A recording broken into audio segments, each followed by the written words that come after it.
Welcome back to Kin in Line. I make this part 61.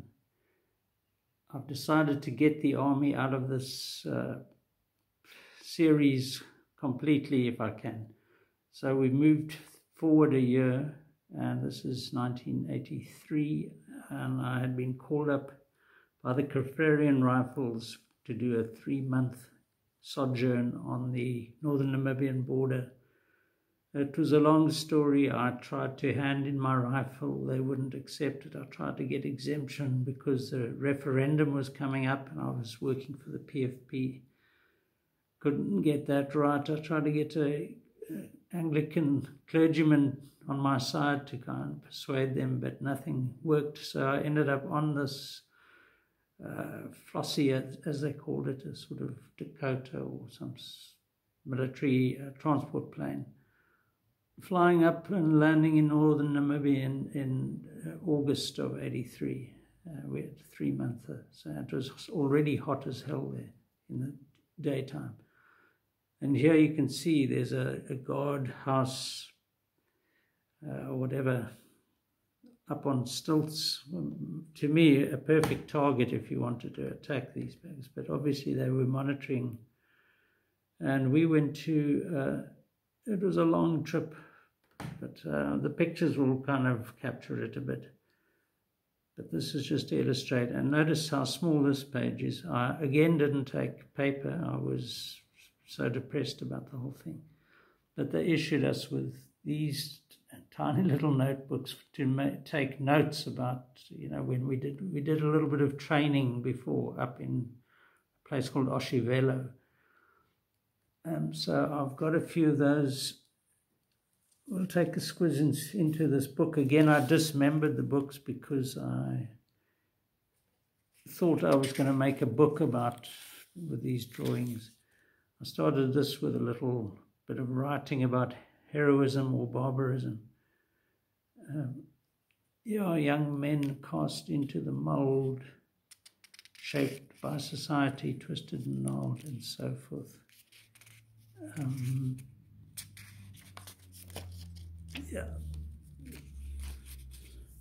So here you can see a little bit of military troop movements, tactics, security measures, propaganda.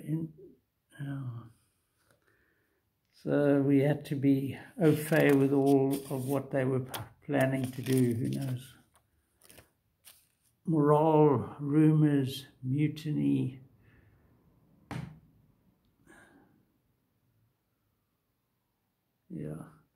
Anyway, so the pictures jump back and forth for some reason, but this was actually, I think, near where our base was, which was just a sand wall. It had these sandy walls that had been like graded around to form some sort of defense, but it was no real defense. I mean, the goats used to walk over and eat what was in the little bushes and trees that they'd grown. There's a couple of longish horned cattle.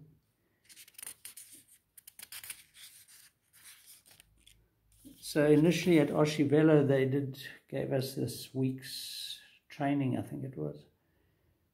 And this was, I think he looks like a sergeant who ran the show probably. I really like the exaggeration I've done here of that nose. And there's another one done at the same time, which I'm struggling to find. Hopefully it comes up. And then we fast forward here, and I'm in a tent with this, 6 of us, I think, in a tent. And of course, this oak was very large, and he snored fit to burst. It was impossible to sleep in the same tent as him. Yeah, we've got a sketch I did of one of the indigenous cattle there. But below it, you've got closer variation. It's upside down, but so that, you know, rifleman 1, rifleman 2, rifleman 3 and 4. I don't know, it's all when you wanted to go on these patrols, you had to know about all that stuff. So there's another view. I recall this as being, as we entered this sort of area, the operational area as they called it, you had all these sort of guard towers. So, I mean, you knew it was for serious. Fortunately, by this stage, my petitioning of the commandant succeeded, and they took me out of the infantry and put me into the headquarters company section or whatever it is. And I had to be the dominee or clergyman's tuffy, which is a sidekick. He's handlanger, as they say in Afrikaans. So as we went through one of these towns in northern Namibia, there was a little sign there about werk maak something or other. Work makes you happy or some such stuff, which had sinister echoes of a certain Adolf Hitler, who also believed that, you know, you could just work people, slavery, and who cares. So I again got onto my chess set designs. This looks like Union Jack. Inspired it, quite like this one at the bottom. It's more sculpture really than, I should have turned that into sculpture.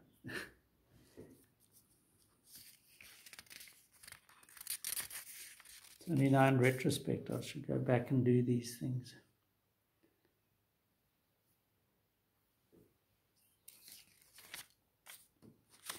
Yeah, so that was a little book. Dismembered.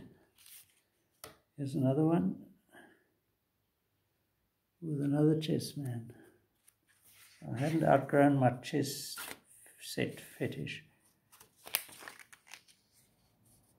I wonder what this says here. Days left. Looks like I kept a record up to a point there.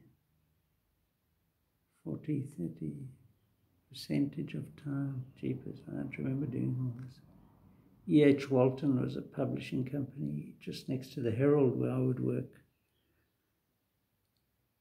Yeah, don't know why I did all that.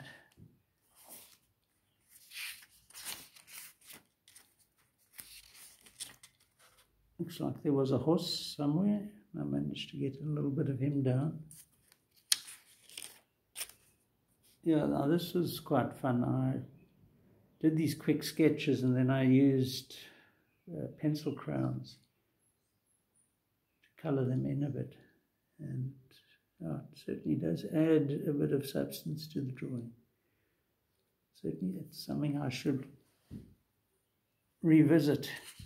It's less damaging to the paper because watercolour is what I've been using and it wrinkles up the paper. But, I mean, sometimes just a black and white drawing is sufficient. Now, without any women in the vicinity, this was as I remembered, a sculpture that I'd made at art school that disappeared. It was basically stolen. We used to, our incomplete work, we just left in the passage in our corner of the technical college, sort of our department, and you know, it was open to anyone walking past. Most of the stuff wasn't worth stealing, but of course mine would have been. So this is called Kin in Line, and as you can see, back in '83 I wanted this book made. Army Life in Words and Pictures, the Army in Line. You know, I had no real idea what to make and who would publish it, but yeah, you lived in hope that something might have come up. The Army in Line. I like the idea of the Army in Line because that's all they wanted to do, is keep you in line and line you up and march you around and screw you around. So now I forget, earlier I mentioned, I thought it was a buffle, those big trucks, but they were actually Bedfords. And I think this is a rattle. It's a mine-proof so-called vehicle. So you climb on top there, quite hard to get up with all your kit, and then you'd sit in this cauldron in the baking sun with your helmet on, your steel helmet. The theory was that a landmine, if it went off, it wouldn't, because of the upside-down triangle, V-shaped underside of this thing, the damage wouldn't be so severe.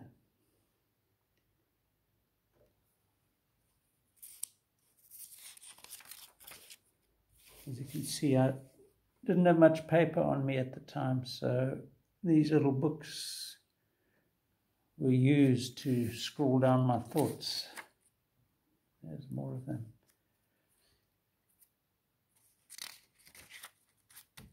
Plenty thoughts, not many drawings.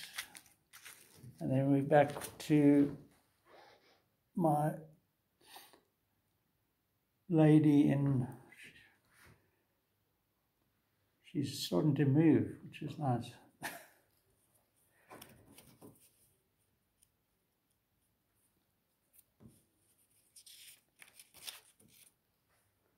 So if we don't get embarrassingly,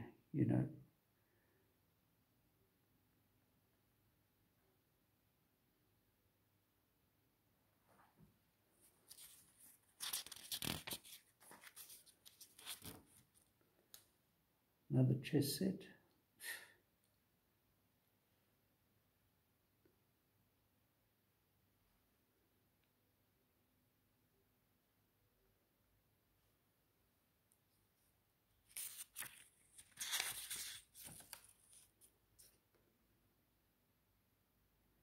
So behind these drawings of chessmen there's a lighter drawing, I think, from life.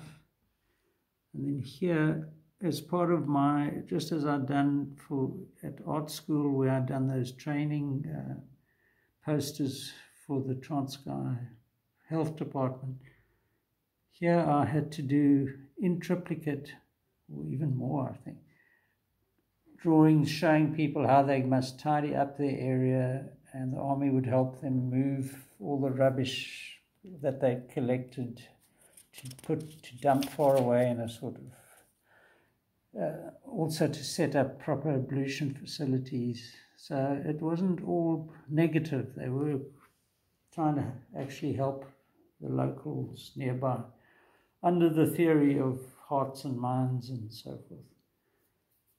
So they also ran a clinic every day, I think, where the medics would help the locals with any ailments. Usually it was a couple of panados and they had to be on their way. But we'll find one drawing I did of a chap who'd really severed part of his hand and it had to be sewed up and stuff. I actually sketched this happening.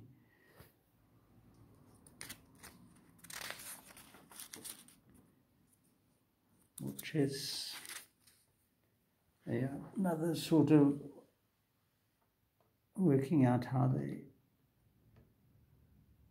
dig a furrow. Again, it's just feeding the soil, etc., with your vegetable matter. It's funny that should have cropped up again. So I was doing that. Here's some more little illustrations.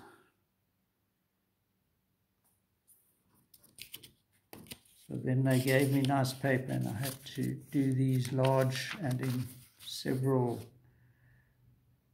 copies, all just identical, because they didn't have photocopying equipment or anything. Here's them throwing stuff into a hole to cover it up and basically try and keep the area clean because it was pretty filthy.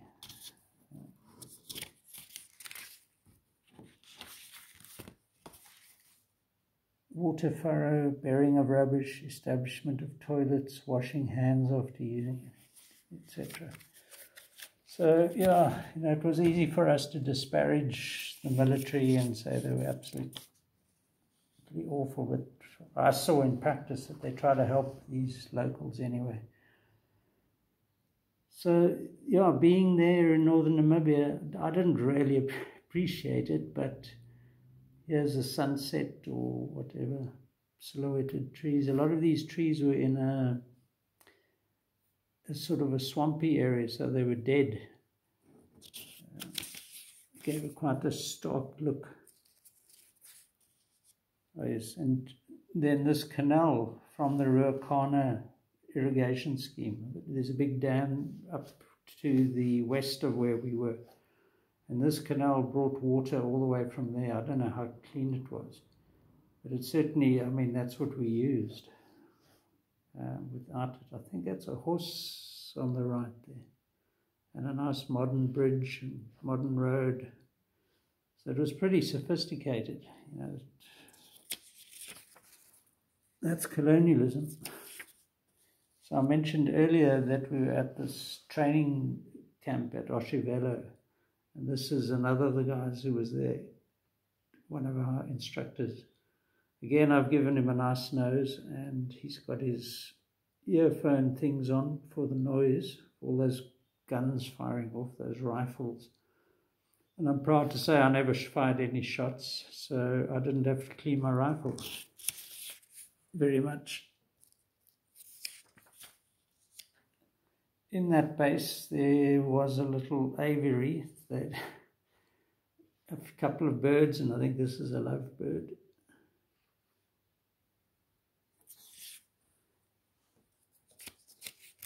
I mentioned that the walls, the sort of, I know there's a military term for these things, but they were very easily climbed, and this is one of the goats that used to climb in there, and we had sort of saplings growing around, which we had to water every day with bucketfuls of this water from the canal. And of course these goats would come over every so often and eat the nice green leaves. There's a donkey from the area. I'm going to have to stop now. Spent a lot of time here. And a nice one of a local breed of cattle. So they were quite distinctive, these. And then another one of coloured in with pencil crown of a chap, I don't know, sewing his button on or something. Quite like his face.